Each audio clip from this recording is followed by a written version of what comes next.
Go for Side Effects is sponsored by Wild Branch Products. Wild Branch is a truly pure cannabis oil. They make CBD containing 0.00% THC and no carrier oils.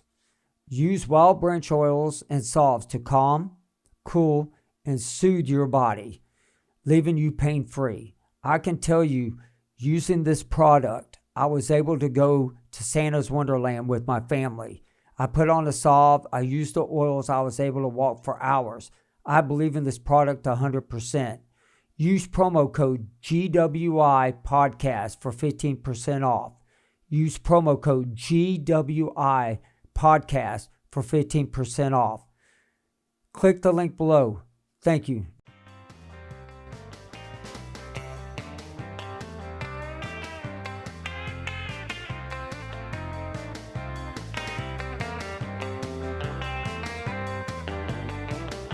Welcome to Go For Side Effects. I'm your host, Kevin Simon, with my co-host, John. Today, we got a special guest, Terry Weaver. How are you doing today? I'm doing good. Thanks for having me, guys. Glad to have you. Terry was in the U.S. Navy. He was a corpsman. I'm going to let him kind of talk about the years he was in and where all he was stationed and where all you all were able to go to.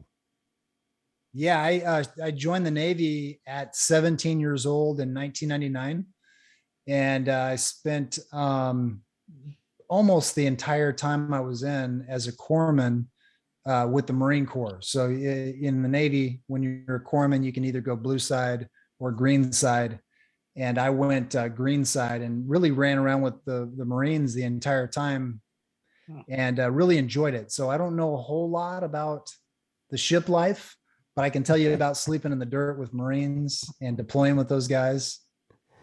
Well, I can tell you right now, you're much better off, definitely much better off being with the Marines instead of being on a ship all the time.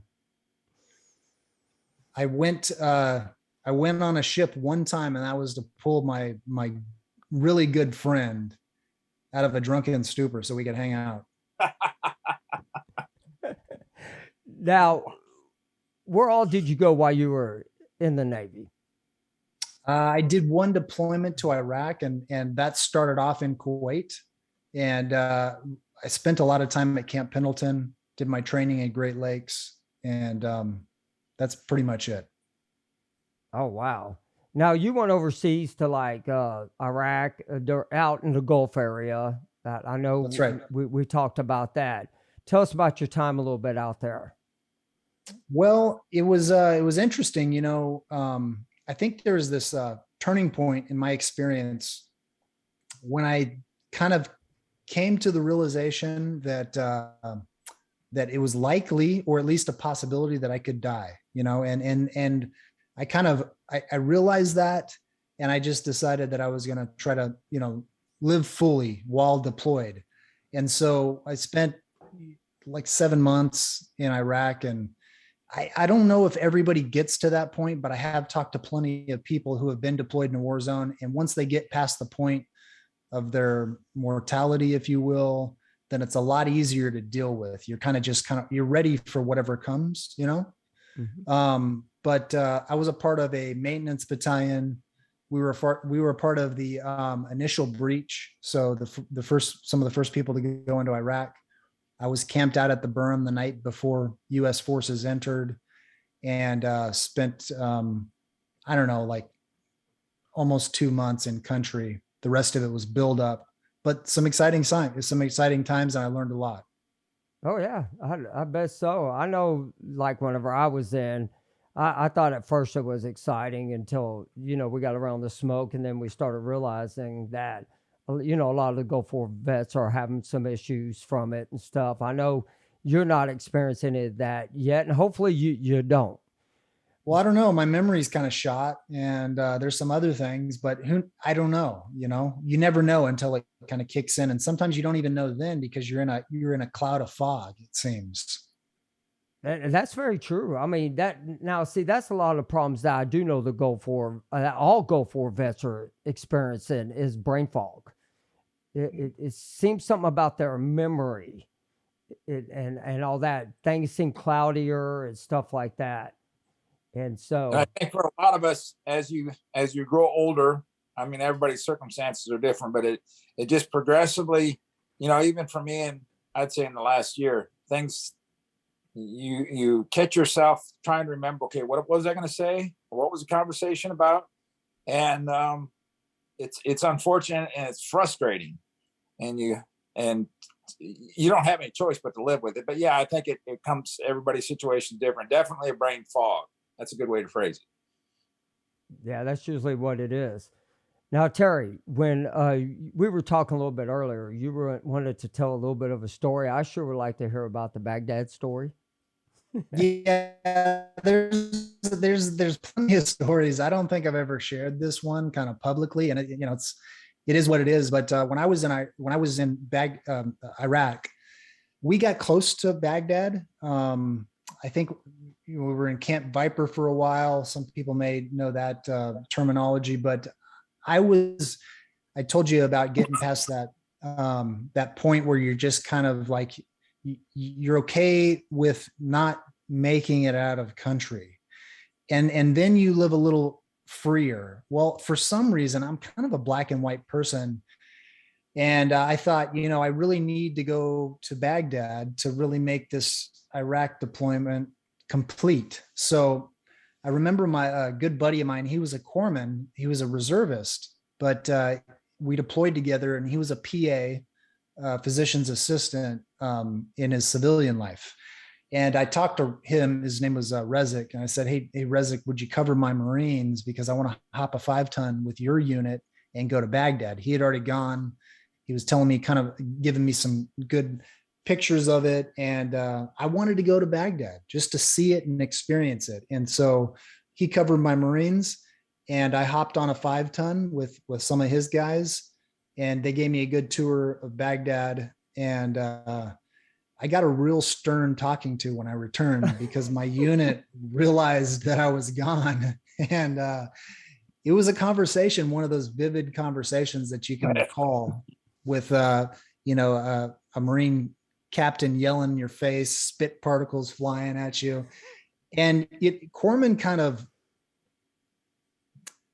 I want to say that they kind of flew above the radar, because we know that everybody needs us. I don't know if this is the same in the Navy, but it certainly is with the Greenside corpsmen. The Marines have to have the corpsmen. It's not like they have an option, right? So you kind of took a little liberty, and I used that to my advantage a couple of times. This was one of them. I just kind of played it off and tried to act cool. He sorted me out a little bit, but we made it past that experience. Well, I mean, I wouldn't say I've done anything like that. There's no way I would hop anywhere to go to Baghdad if I didn't have to. Well, plus in the Navy, you're on a ship. Where the hell are you going to hop to? Hop off into the freaking water? I mean, what are you going to do? Well, that's very true, because you're looking at snake and shark infested waters. Yeah, there's just no way. But I do know, though, being over there, did Terry, when you were there, were some days it was just like 118 degrees, it was really hot, and then some days, nights, it was cold? No, it was pretty hot all the time. Really? For us. Yeah, I mean, what month were you there, Terry? When did you get deployed there? Actually, I mean, I was in Kuwait for a while, but when we got into the hot months, it stayed pretty hot in Iraq from what I can remember. But yeah, brutally hot. Yeah.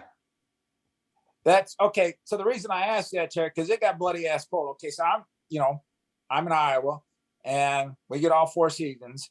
And when we were deployed there, I don't think anybody packed cold weather gear, so to speak, like long johns, or nobody had the face covering for the sandstorms.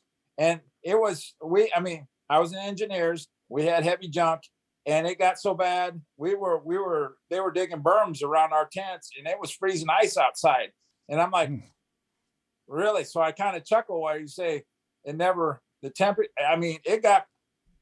there was ice, so it got well down. But when that sun went down, it got really cold. Yeah, And my memory could not be serving me well, but I specifically remember there's another good memory I had was I had this buddy. We're still friends today. He's one of the few guys I stayed in contact. His name was Kyle, and we called him the squirrel because he was always losing his gear and then picking up other gear. And we kind of likened it to grabbing, stashing nuts and stuff like that. So we started calling him the squirrel. But we would take our cots outside, string up our mosquito netting, and basically sleep in our PT shorts because it was so hot out there. So and another, it might have got cold, but I don't remember that standing out. I do remember the sandstorms, and I do remember the heat. Why wouldn't you just roll up your flaps on the tents? Oh, we were in big GP tents. When we were in country, we were in little pup tents, but back in Kuwait, we were in big GP tents. And so we would oftentimes string up the mosquito netting and sleep under the sky. Oh, well, even on our GP tents, we still roll them up. But then again, during the sandstorms, we tie everything down to our 20 tons or something like that. Because I'm going to repeat a story. I mean, I could always tell my battle buddy had to do laundry. That's when a freaking sandstorm every damn time. He's going, Joe, I think was buddy's name. I'm terrible because I was attached to this unit. I was only with him for basically the time I was in the Gulf. So I struggle with names, but yeah, I could always tell when Joe decided to do laundry, that's when the damn sandstorm was going to come. But I mean, we would see the tents blown across the desert, and I said, "Oh, that sucks to be whoever that was." But it is what it is. Yeah, it was brutal. I don't know how y'all did it. I really don't.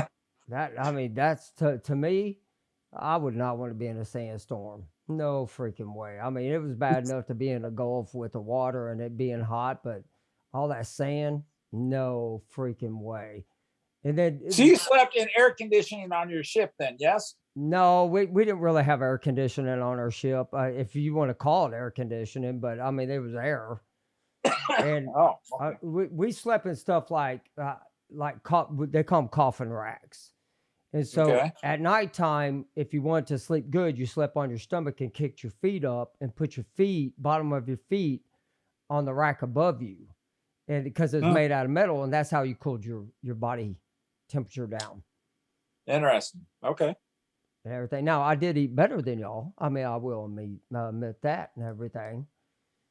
Probably so. I mean, I think I ate pretty good considering where we were at, but we kind of volunteered to move with the forward units, in which ironically had the mess sergeant in that group, so we didn't go without really. Now, Terry, how many years did you spend in? 5. 5 years? Yeah. And be honest with me, being a corpsman stationed with the Marines, y'all were treated better than probably most anybody, correct? Well, yeah. I mean, yeah, they took good care of us. The Marines like their corpsmen. And so I only got yelled at when I provoked it, and we definitely provoked it. I remember a time during sick call. This was at our battalion age station. Me and my buddies would play jokes on the Marines, and I was able to keep a straight face, kind of act, which has come in handy recently. And my buddies would call up to the desk and they'd say, "Hey, can you send Captain Crunch back?" So I'd put the phone down and I'd say, "Is there a Captain Crunch out there? Would you mind coming up to the front desk?" And nobody would answer. And I would pretend like I'm, delivering the message. And they would tell me, "No, you need Captain Crunch. Is there a Captain Crunch? You need to come up to the front desk."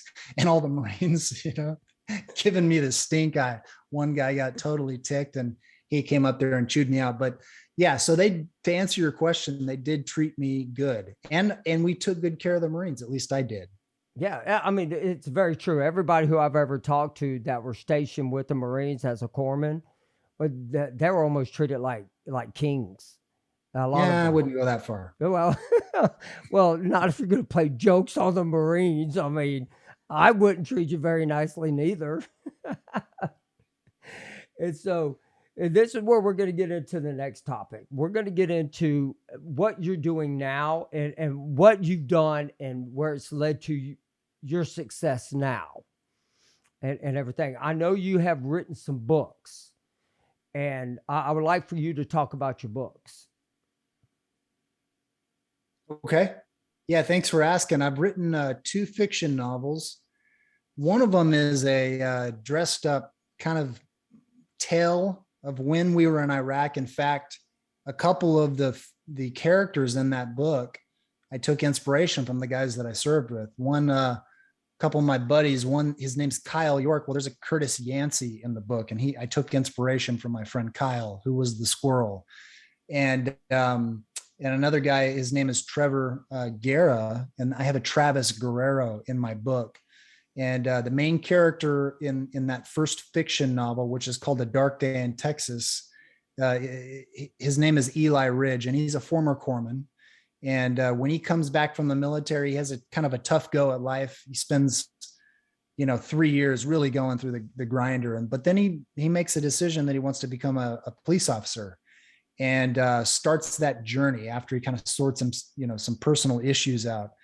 And that's kind of when all hell breaks loose. And there's a villain that appears that tries to keep him from becoming a police officer because he wants to hide some secrets from his past. He doesn't want him to become a police officer and find those secrets out. So the book takes place in the woodlands and Houston.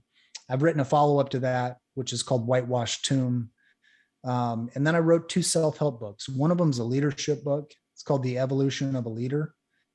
And the other one is called All My Best. And so I've got 2 fiction books and 2 self-help books. And really, I really do think entertaining people is a service to them.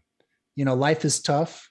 And so if we get a chance to escape every once in a while in a healthy way, in a fairly healthy way, that I think that's a service to my readers, to give them a good story to indulge in. Well, yeah. I mean, I was looking through there, and I mean, the first one I came across was the Whitewashed, and I was like, "Dang, that looks really cool." I was like, "Yeah, it's a wild tale." I think I'm most proud of Whitewashed Tomb. Took a long time to write and get right. And if people want to go on and order the books, they get them off of Amazon. Yeah, or terryweaverbooks.com, either one. Okay. And then one of the reasons I had Terry on, which I want all my listeners to understand, is this is a guy that went into the service. He was pretty much broken down, made to be something, strived. But when he got out, he didn't just look at any disabilities or anything like that. He strived to go further in life. And that's one of the reasons I wanted you on. I thought it was very important for a lot of military people and a lot of people that are outside the military to understand you can live your dreams. Yeah, that's an important message. So thanks for sharing that. Yeah. And I do. I know I haven't known you very long, but I've known you through, through the business and stuff. And the more and more I hear about it, the more fascinating I started getting. I was like, really? Wow, son of a gun. And so when the books, how long does it take you to write a book? It varies. My first book I was able to write in about 8 months. My first novel took probably about the same time. I was working on my third book over a span of time, a little bit here, a little bit there. So that's kind of a compilation of life stories. Some of them are from the military and other experiences I've had. So that's kind of a combination of experience in the book, All My Best. And then my fourth book, which is that second novel, it's called Whitewashed Tomb. That one took me a good year to get completed, but I'm pretty disciplined. So when I decide to write a book, I go after it and I write 5 days a week for a couple hours a day, and I don't stop until the book's finished. So. Oh my gosh, there's no way. No way. I mean, I know John likes to read, and I know he's sent me some a book that I'm almost done with. That really upsetting, but I mean, for people who like to read, I do think that it's a different than doing any type of a movie or a show or anything like that, because you can almost be in the character while you're in the book. That's what I've always heard. You mean as a reader or a writer? A reader. Yeah. As you're reading it, you can almost picture yourself there. John, is that a good explanation? Yeah, I think that's a fair assessment. I mean, most people, if they enjoy reading books, you pick up a book, and if it's a book that's keeping you entertained and leading you on, because nobody just wants to, keep reading something that it's not leading up. I mean, there's a build up, and you get drawn into the book, and regardless of, because I read it, and I can't remember what it was called, but I read a book to offset a little bit of time here and there when I was in the Gulf. And you definitely get, you definitely get drawn into the book, and I can't but imagine writing a book and the amount of time and the brain drain that it takes to write a book or a novel. That takes I would imagine that does take a lot of dedication. Yeah, and discipline. Yes, definitely discipline. Because reading it, you can just set it down and walk away, but writing it, yeah. I mean, not that I'm sure, Terry, you obviously got to give your brain a break, but nonetheless, you have to recall stuff, and try and make things, remember what happened, and put that on paper. Now, outside, Terry, outside of writing the books and which we're about to get into the series that we're going to talk about, what other stuff do you like to do outside? Like, how do you keep yourself occupied? And I mean, I know you're very busy, but I know there's outside stuff that you like to do too.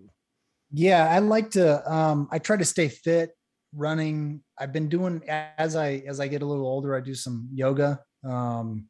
So there's some good yoga, man. People kind of write it off, but I do yoga, and that keeps my, my body sharp so my mind can work. I think, man, if you're not exercising and fueling your body, it's really hard to do tough things mentally. At least that's what I've found. So I like to go to the gym, and I love to read.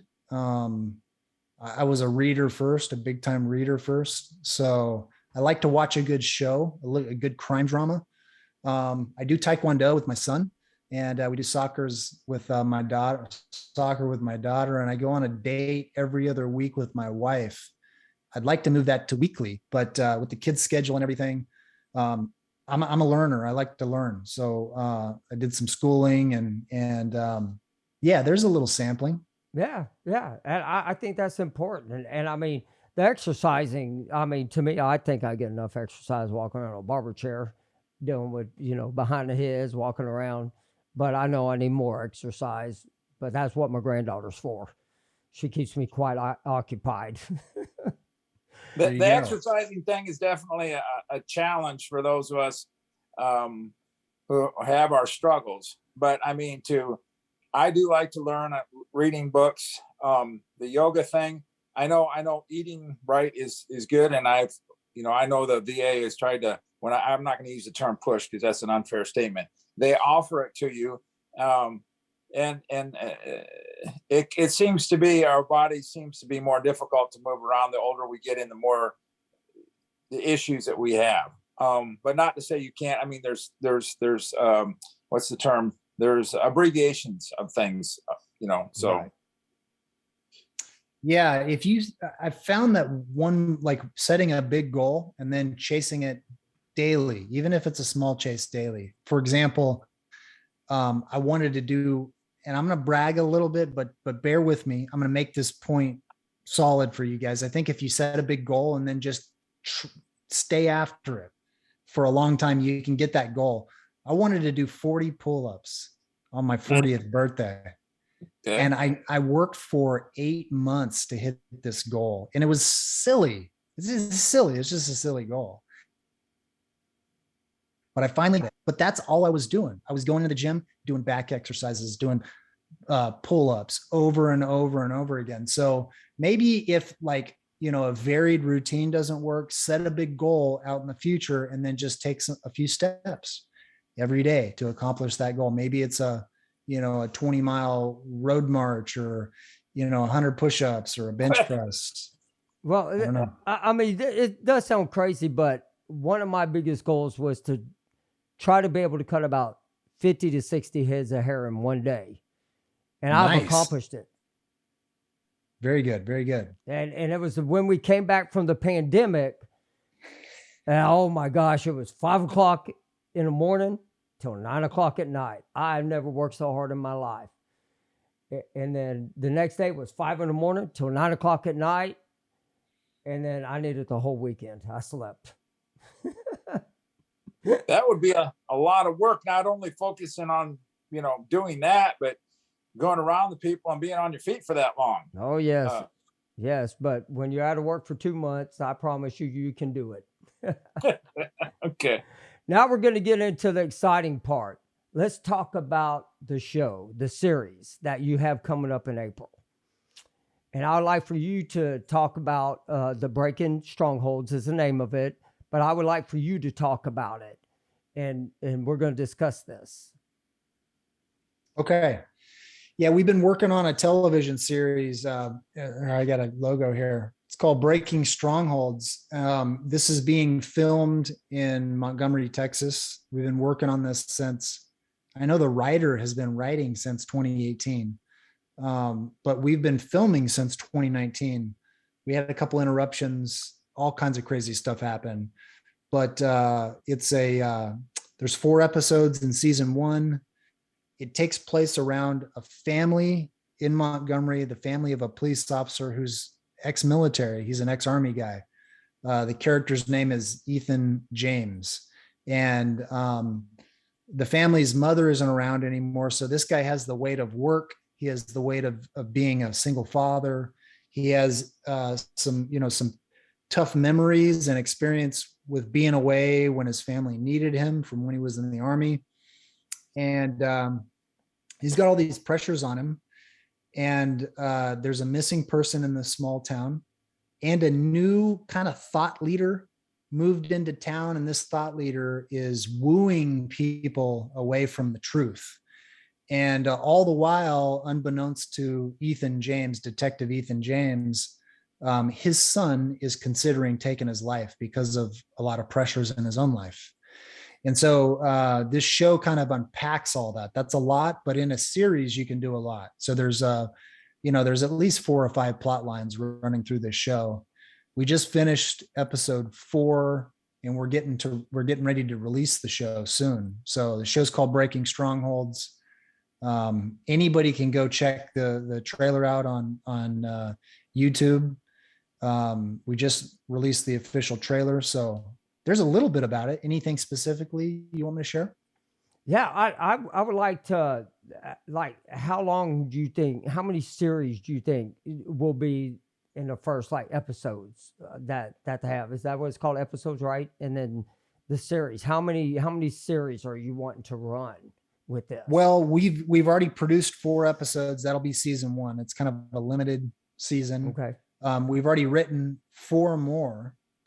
And we're going to film those right after the first 4 episodes are released. So we'll go back into filming May, June timeframe.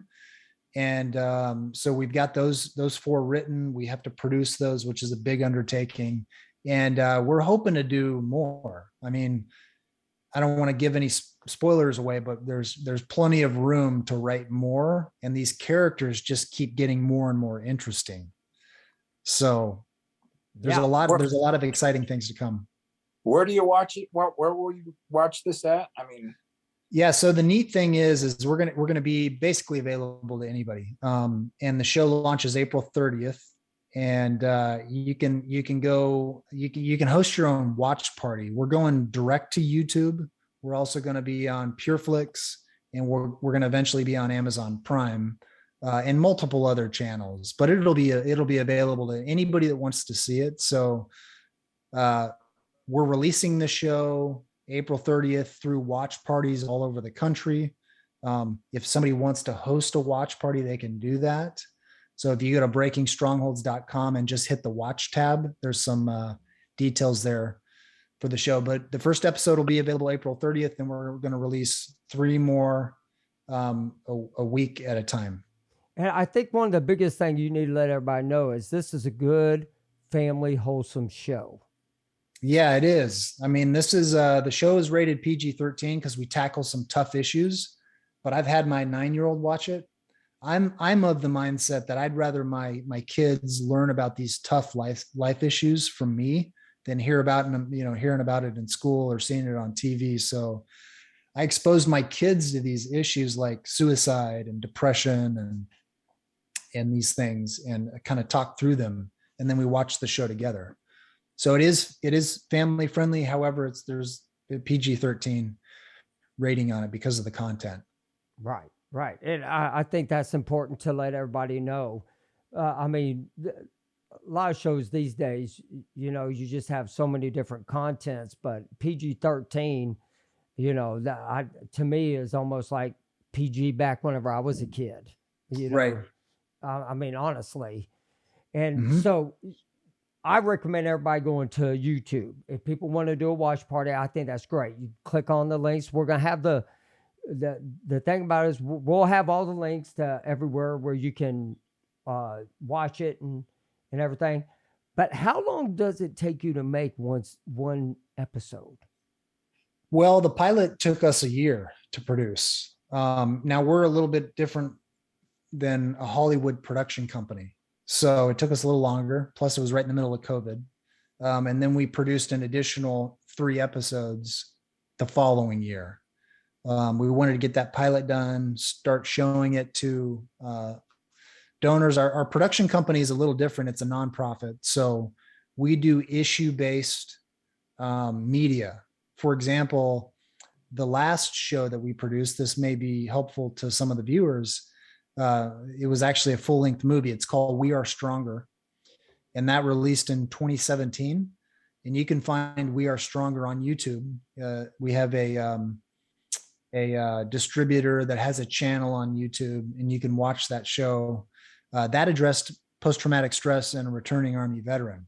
This show addresses a bunch of different issues, but one of the main things that we address is teen suicide and spiritual darkness, abandonment. So all of our shows, I tell you all that to give you some backstory, but all of our content is produced through donations because we're a nonprofit, and our shows have a faith component.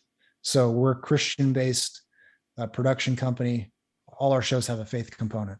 And I think that's very important. I mean, that's the one thing about the faith to me is very big. I totally believe in God and everything. And that right there is that's one of the reasons I want you on here.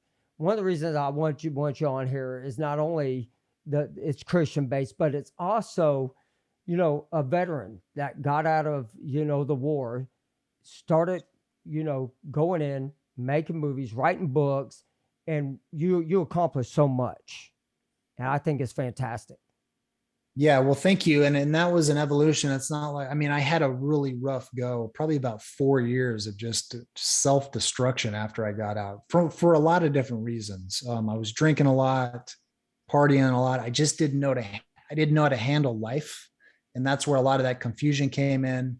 But my big break, or the stronghold that broke from me, was after I'd tried everything. I'd tried to do it on my own. I'd tried self-help books. I'd tried medicating. I'd tried when I say medicating, through alcohol, I tried medications from the VA, and none of it worked. And finally I just cracked, and I knew that I needed help, and I went to God and I asked him to help me. And there was a breakthrough there for me. That is fantastic. And things didn't change all of a sudden. It was an evolution, but things got better, and there was hope, and I had a plan laid out for me. And with me, that was kind of like after I got out. I don't know how it was for John. I'm going to ask him in a little bit. But when I got out, I had about a 2 to 4 year break myself. I wasn't in drinking and stuff, but because I was built up to something. When I got out, I was nothing again. I was going through a divorce. I felt empty. And that's a hard thing for a lot of veterans and for a lot of people out there who are struggling. Mm-hmm. But I was able, I turned my faith to God. I put my life into His hands. And that's one of the reasons I start doing this, is because I believe this is what He wants me to do more than anything. Now, I think it's hard once you're into time and service, whether, when a person decides ETS, I've had whatever the reason is for leaving the military. And after you've been in a combat zone, not to suggest that you had to have been in one. I'm stating because, those of us, the vast majority of those of us who are listening to this, have seen a lot of bad things. And when you get out, some people, in my case, I ITS in 94. So it's been a spell, and had a young family, and I can't honestly say that I had a moment that I understood that there was issues. It kind of just happened slowly. So I think everybody's situation, again, as we've talked about many times, everybody's situation is different, and different things work for different people. So it's a struggle, almost everybody. And some people, like you said, Terry, some people, you don't know how to deal with it. And obviously we know the number 22 is a very sad number. And that's how a lot of our brothers and sisters, get to that, and they don't know where else to go. So I think what you're doing, Terry, the books and the series will help a lot of people, to understand whether it's fictitious or not. It's based on a real thing, right? So. Yeah, if all of us are trying to make a little dent, and I know you guys are too, then that adds up, and I think we can provide some hope for others. I agree. Yeah. I agree 100%. Yeah, I agree. I'm excited. I'm waiting for April to get here. And I know, hey, Terry, I know I'm going to have a watch party going. So I'm definitely going to be checking it out, and we're going to definitely, and to let you know, even right before, we'll put it up on our links and everything, and the pages saying, hey, it's coming out, and give everybody kind of a reminder, because trust me, in 2 weeks, a lot of people will forget. So I'm one of them, but I'll be putting reminders up. Thanks for doing that. Yes, sir. And hey, you know what? Is there anything else you'd like to add? You know what? I want to add that no matter, how hard it gets, if we can just tell ourselves this is temporary, and I have these conversations with people, this is temporary. And if I can just hang on, I'll be out of this period soon. And listen, if you're not a believer, why don't you maybe give it a try? Maybe reach out for help, maybe to a friend, and give God a try. And there is hope. There is hope, and you can do some incredible things. You can do some incredible things with your life. You can write books. You can chart. One of my good buddies that I was deployed with, Trevor, he just purchased a daycare, and he's got 48 young kids who he's influencing. The guy's 50 years old, but he's got these young lives in his hands now, and he gets to influence them and take care of them and train them up. I could never do that, but he had this calling on his life to do something like that. So we can really make a difference in life. And one thing is, veterans have gone through really tough things, and they've persevered, and that is a skill that is invaluable. I don't know about you guys, but when I was deployed, they told us just to go do this. They didn't give us a set of instructions. They just kind of said, go do this. And we had to figure it out. And that skill set, being able to persevere through tough things and figure out challenges without a set of instructions, those are both very valuable skills and abilities. So use those to your advantage. no matter how hard it gets, you can make a difference in somebody else's life, and use those experiences from your military time. Those are valuable. I agree. I agree, because whenever they put me in charge of a lot of stuff, I waste a lot of taxpayer money. But it was a learning experience for everybody. But I did waste a lot of taxpayer money. Well, I think, Terry, you made the comment, and Kevin, you also, you said it yourself, a goal. And to be quite frank, my brother, which he and I had a conversation. This has been quite some time ago. He says, you got to have something to look forward to. Whatever that something is, have that something look forward to. It doesn't have to be a year from now, or, 5 months. What am I going to look forward to tomorrow or later in the day? And I think if a person sets that goal for themselves, and you have that something to look forward to, especially the people that are struggling, if you can figure that out, what is that something to look forward to? What's going to put a smile on your face? What's going to keep your brain engaged and have that, and keep moving forward to whatever's going to meet that goal, and then just do a reset it for a new goal and keep that. So I think that's, what you said there, Terry, earlier, talking about your pull-ups. I think that's a great way to look at things, so. Yeah, I agree with you. That's something I ask my kids in the morning when I drive them to school. Hey guys, what are you looking forward to? And I tell them we have to have something we're looking forward to. So what are you looking forward to? Setting a goal out there, or having a dream, those are so important. And for some reason, as we age, it seems like we lose our ability to dream, or have vivid dreams, have big goals. So we got to recapture that. Doing something creative helps. Writing down your story, taking an improv class, or kind of challenging yourselves in a creative area. Maybe it's an art class. I think those are all helpful things. Yes. Agreed. 100%. Yep. I agree. I mean, believe it or not, probably one of my biggest supporters is my church family in this podcast. Believe me, my pastor and his wife, his kids, the church family, they're very supportive of me doing this. And I thank God for them every day. That's incredible. Yeah, you said something too, Kevin. Having a support system is important. Yes. So we need somebody we can rely on, and everyone needs somebody they can rely on. So look for that person that you can rely on, and then also try to be that person for somebody else. Those are important things. We need to be needed.